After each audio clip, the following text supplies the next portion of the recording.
ఆడపిల్లల చదువుల కోసం 2,250,00,00,000 స్కాలర్‌షిప్. అమ్మాయిలు ఉన్నత విద్యకు చేయూతనిచ్చేందుకు అజీం ప్రేమ్‌జీ ఫౌండేషన్ ఊహించని మొత్తంలో స్కాలర్‌షిప్ ప్రకటించింది.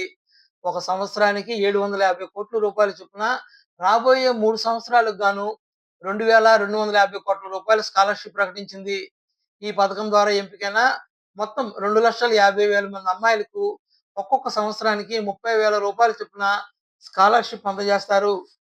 అంటే ఒక సంవత్సరానికి 750,00,00,000, 3 ఏళ్లకు 2,250,00,00,000 మేర బాలికల ఉన్నత విద్య కోసం అజీం ప్రేమ్‌జీ ఫౌండేషన్ వెచ్చించనుంది. ప్రభుత్వ పాఠశాలల్లో 10వ తరగతి, 12వ తరగతి పూర్తి చేసుకున్న అమ్మాయిలు అజీం ప్రేమ్‌జీ స్కాలర్‌షిప్‌కు దరఖాస్తు చేసుకోవచ్చు. గుర్తింపు పొందిన ప్రభుత్వ లేదా ప్రైవేట్ కాలేజీ లేదా యూనివర్సిటీలో రెగ్యులర్ డిగ్రీ లేదా డిప్లొమా కోర్సులో చేరిన అమ్మాయిలు కూడా దరఖాస్తు చేసుకోవడానికి అర్హులే. ఎంపికైన విద్యార్థినులకు కోర్సు పూర్తయ్యే వరకు ప్రతి ఏటా రూ. 30,000 స్కాలర్‌షిప్ అందుతుంది. ఇలా 3 ఏళ్ల డిగ్రీ లేదా డిప్లొమా కోర్సు పూర్తి చేసుకునేందుకు ప్రతి విద్యార్థినికి మొత్తం రూ. 90,000 ఉపకార వేతనం లభిస్తుంది. ప్రతి ఏటా సెప్టెంబర్ నెలలో ఈ స్కాలర్‌షిప్ దరఖాస్తు ప్రక్రియ ప్రారంభమవుతుంది. దీనిని బాలికలు సద్వినియోగం చేసుకోవాలి.